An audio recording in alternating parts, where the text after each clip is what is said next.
എല്ലാവർക്കും happy Christmas.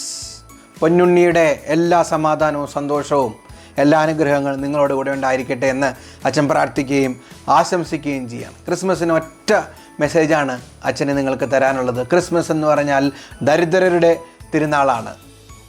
കർത്താവായ യേശു മിശിഹ ദാരിദ്ര്യത്തിൻ്റെ കൊടുമുടിയിലാണ് പിറവി കൊള്ളുന്നത്. ബേത്ലഹേമിലെ കാലിത്തൊഴുത്തിലാണ് കർത്താവ് ജന്മമെടുക്കുന്നത്. നോക്കിയ രാജാവ് ജനിക്കുന്നത് ദാരിദ്ര്യത്തിൽ. അത് ക്രിസ്മസ് ദരിദ്രരുടെ തിരുനാളാണ്.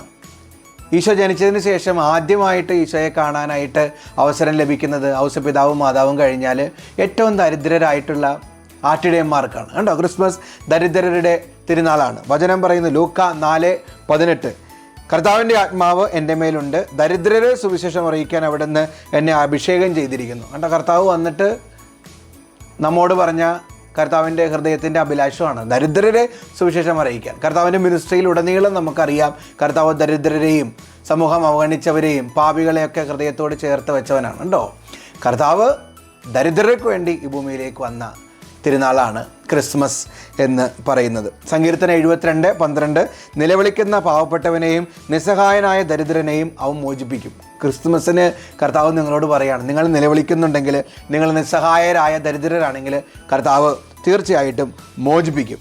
കേട്ടോ, ഈ ക്രിസ്മസിൻ്റെ സന്ദേശം നോക്കി. ഇപ്പോൾ നിങ്ങൾ ചിലപ്പോൾ സാമ്പത്തികമായിട്ട് ദരിദ്രരാകണമെന്നില്ല. പല വിധത്തിലുള്ള ദാരിദ്ര്യം ഇന്ന് നമ്മുടെ സമൂഹത്തിലുണ്ട്.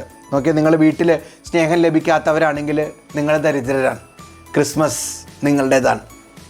നിങ്ങളുടെ ഭവനത്തിൽ നിങ്ങളുടെ വേണ്ടപ്പെട്ടവർ, ജീവിത പങ്കാളി, മാതാപിതാക്കൾ, മക്കളൊക്കെ മരിച്ചിട്ട് വേദനിച്ചിരിക്കുകയാണെങ്കിൽ ക്രിസ്മസ് നിങ്ങളുടേതാണ്. കാരണം നിങ്ങൾ നൊമ്പരപ്പെടുന്നവരാണ്.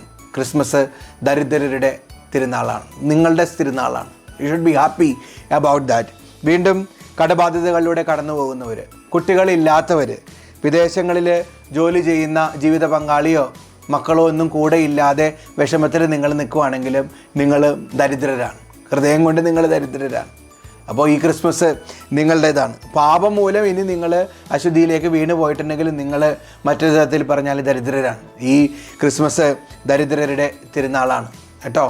ഇനി ലിറ്ററലി നിങ്ങൾ ദാരിദ്ര്യത്തിൽ ജീവിക്കുന്ന വ്യക്തികളാണെങ്കിൽ ക്രിസ്മസ് ആഘോഷിക്കാനായിട്ട് നിങ്ങളുടെ കയ്യിൽ പണമില്ലെങ്കിൽ കർത്താവ് നിങ്ങളോട് പറയാണ് ക്രിസ്മസ് ദരിദ്രരുടെ തിരുനാളാണ്. പുതിയ വസ്ത്രം മേടിച്ചിടാൻ നിങ്ങളുടെ കയ്യിൽ പണമില്ലെങ്കിൽ ക്രിസ്മസ് ദരിദ്രരുടെ തിരുനാളാണ്. ഈ ദാരിദ്ര്യത്തിലും കർത്താവ് നിങ്ങളുടെ അന്തരംഗം മനസ്സിലാക്കുന്നുണ്ട്, നിങ്ങളുടെ കൂടെയുണ്ട്. അപ്പോൾ എല്ലാവർക്കും ഈ ക്രിസ്മസിൻ്റെ എല്ലാവിധ ഭാവുകങ്ങളും പ്രാർത്ഥനകളും അച്ഛൻ നേരുകയാണ്.